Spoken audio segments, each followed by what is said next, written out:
Nung kuha natin ang reaction kasi di ba nagkaroon ng nagkaroon ng permit sa Quezon City.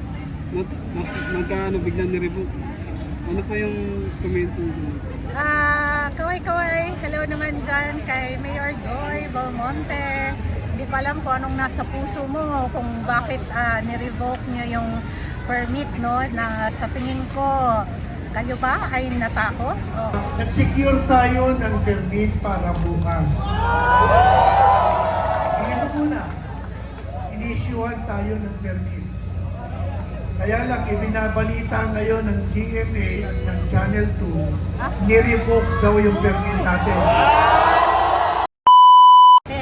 In fact, sobra nilang takot doon sa nangyari sa EDSA, kaya itinaboy nila at gumawa sila ng paraan na mawala doon sa EDSA. Lumipat kaya malaking effort para malipat tayo dito sa Liwasang Bonifacio, ano? And ito ay alam ko na marami pa ngang nandito at ayaw pa umalis, no, kahit na may nagsabi na yung INC na tapos na ang rally dito sa Liwasang Bonifacio, pero marami pa rin tayong mga kababayan na nananatili dito ngayon sa gabing ito para ipakita pa rin ang suporta hindi lamang para kay Senator Marcoleta kundi sa lahat ng mga ginipit ng administrasyon na ito, lalong-lalo na yung mga nagsasalita at nagsisiwalat ng katotohanan. Kababayan ko, ako ay Pilipino, hindi natatakot sa kamatayan, hindi natatakot sa kulungan, at lalong hindi natatakot sa mga magnanakaw sa kaban ng bayan. Kaya tara na mga kababayan, makinig, tumutok, ipahayag ang inyong pagtutol sa pagnanakaw sa kaban ng bayan sa kanya-kanyang pamamaraan. Kung meron kayong sariling pamaraan, sabihin ninyo ang inyong mga kongresista, sitahin ninyo at siguraduhin nyo hindi na makabalik sa 2028 elections. Nung kuha natin ang reaction kasi di ba nagkaroon ng permit sa Quezon City. Magkaano biglang ni-revoke. Ano po yung comment niyo? Kaway-kaway, hello naman dyan kay Mayor Joy Belmonte. Hindi ko alam kung anong nasa puso mo, kung bakit ni-revoke niyo yung permit, no, na sa tingin ko, kayo ba ay natakot? Oo.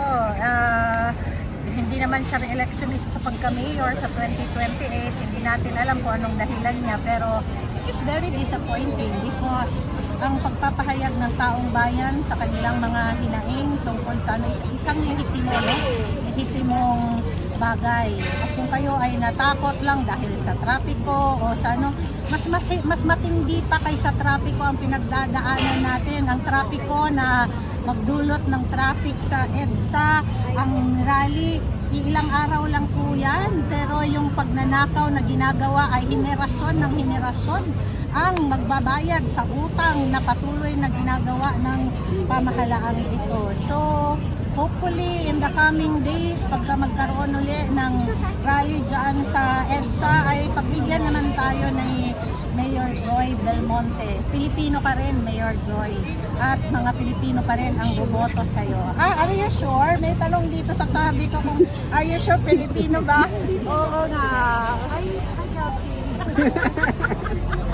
Hi, Cassie. Kasi ka Belmonte ng apelyido eh. Pero totoo lang, no, it's very disappointing. And I hope and I pray that Quezon City residents will understand kung ano itong ginawa ng inyong mayor at makita ninyo kung gaano ba ang pagmamahal ng inyong mayor sa kinabukasan ng kabataan, sa kinabukasan ng Pilipinas. Dahil sa ultimong trapiko lamang ay magiging rason pala ito para hindi paglaban ang katotohanan.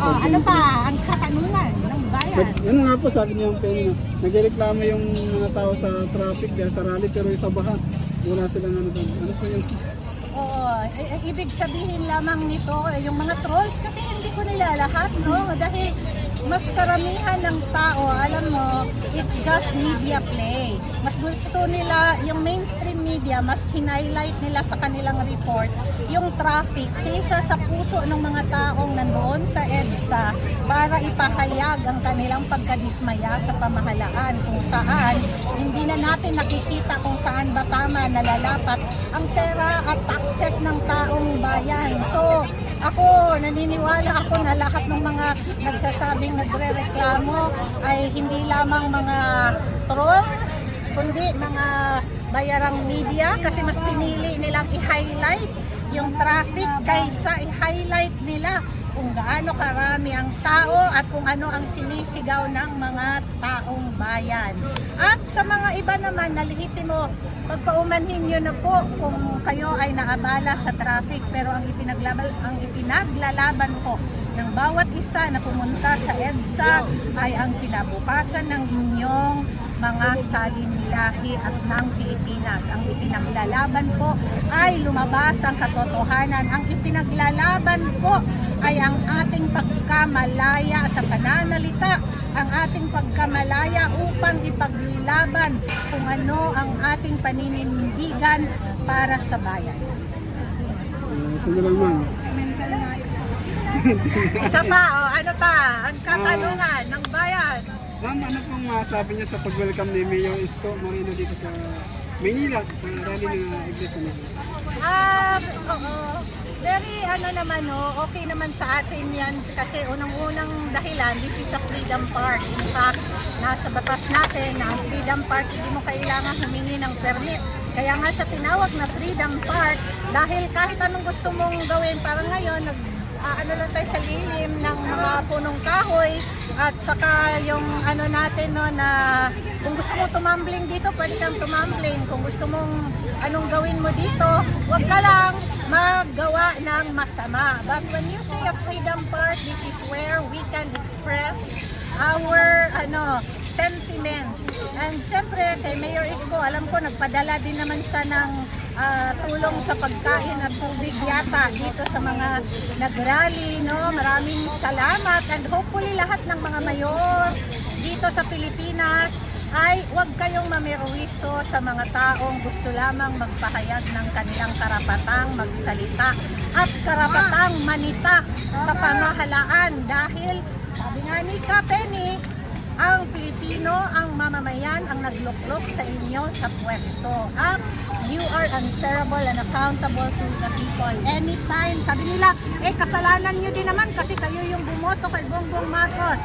Tama. At dahil dyan, we are withdrawing our support from him. Kasi nakita natin that he did not perform his duties, his responsibilities as President of the Republic of the Philippines. Sinayaan niya na magkaroon ng mga korupsyon, tumanggap siya according sa mga report at according sa testimonya ng mga dating Marines at dating mga sundalo na nag-deliver sila ng pera. Kung kaya ito ay hindi natin pwedeng payagan dahil ang tinanggap nila na pera ay pera ng taong bayan na dapat ito ay ilapat sa serbisyo, pang-medikal, serbisyo na para sa pangkalusugan, para sa pangkabuhayan ng mamamayang Pilipino at para sa pagpapaunlad sa Pilipinas.